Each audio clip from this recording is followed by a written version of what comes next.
Indian national കോൺഗ്രസിനുള്ളിലെ അധികാര സമവാക്യങ്ങളിൽ പ്രിയങ്ക ഗാന്ധി എന്ന പുതിയ നേതൃമുഖം കൂടുതൽ കരുത്താർജിക്കുന്നതിന്റെ സൂചനകളാണ് നടപ്പ് ശൈത്യകാല സമ്മേളനത്തിൽ ദൃശ്യമാകുന്നത്.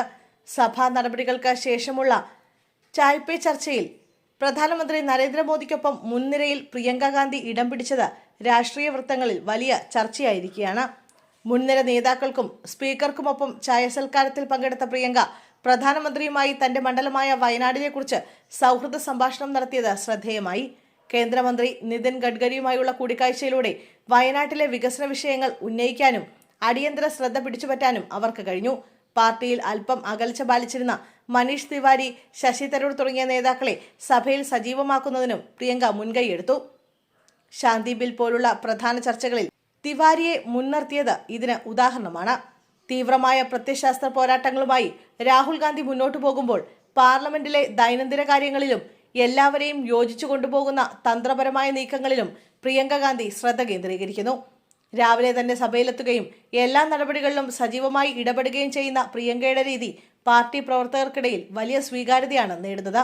വന്ദേമാതരം പോലുള്ള വികാരപരമായ വിഷയങ്ങളിൽ പോലും കേന്ദ്ര സർക്കാരിനെ നേരിട്ട് വെല്ലുവിളിക്കാൻ പ്രിയങ്ക മടിക്കുന്നില്ല.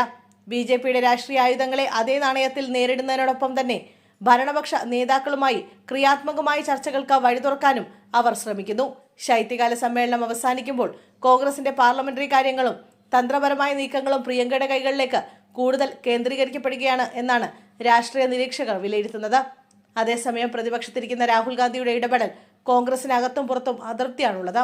സുപ്രധാന ബില്ലുകൾ പരിഗണിക്കുന്നതിനാൽ 3 ദിവസം പാർലമെന്റിൽ നിർബന്ധമായും ഹാജരായിരിക്കണമെന്ന കോൺഗ്രസ് വിപ്പ് ലംഘിച്ച് വിദേശയാത്ര നടത്തിയതാണ് സ്വന്തം പാർട്ടിക്കുള്ളിൽ രാഹുലിനെതിരെ 2 സ്വരം ഉയരാൻ കാരണമാക്കിയത്. രാജ്യത്തിനൊരു ഫുൾ ടൈം പ്രതിപക്ഷ നേതാവ് വേണം. ജനവിരുദ്ധ ബില്ല് പാർലമെന്റിൽ വരുമ്പോൾ പ്രതിപക്ഷ നേതാവ് എവിടെയായിരുന്നു? രാഹുൽ ഗാന്ധി എവിടെയെന്ന് ചോദിച്ചത് DMKയിലെ TR ബാലുവാണ്. ശൈത്യകാല സമ്മേളനത്തിന്റെ കലണ്ടർ നേരത്തെ അറിയാവുന്നതല്ലേ? കുടിലതന്ത്രങ്ങൾ BJP നടപ്പാക്കും എന്നറിയാവുന്നതല്ലേ? കോൺഗ്രസ് അംഗങ്ങൾക്കെതിരെ നേരത്തെയും പരാതി വന്നിട്ടുണ്ട്. രാജ്യത്ത് ഫുൾ ടൈം പ്രതിപക്ഷ നേതാവ് വേണം. ജനവിരുദ്ധ ബില്ല് പാർലമെന്റിൽ പരിഗണിക്കുമ്പോൾ രാഹുൽ ഗാന്ധി BMW ബൈക്ക് ഓടിക്കുകയായിരുന്നു. ഒരാഴ്ച കഴിഞ്ഞ് ബൈക്ക് ഓടിച്ചാൽ പോരെ? BMW കമ്പനി അവിടെ തന്നെ ഉണ്ടാകുമല്ലോ, പൂട്ടിപ്പോവുകയില്ലല്ലോ എന്നും അദ്ദേഹം പരിഹസിച്ചിരുന്നു.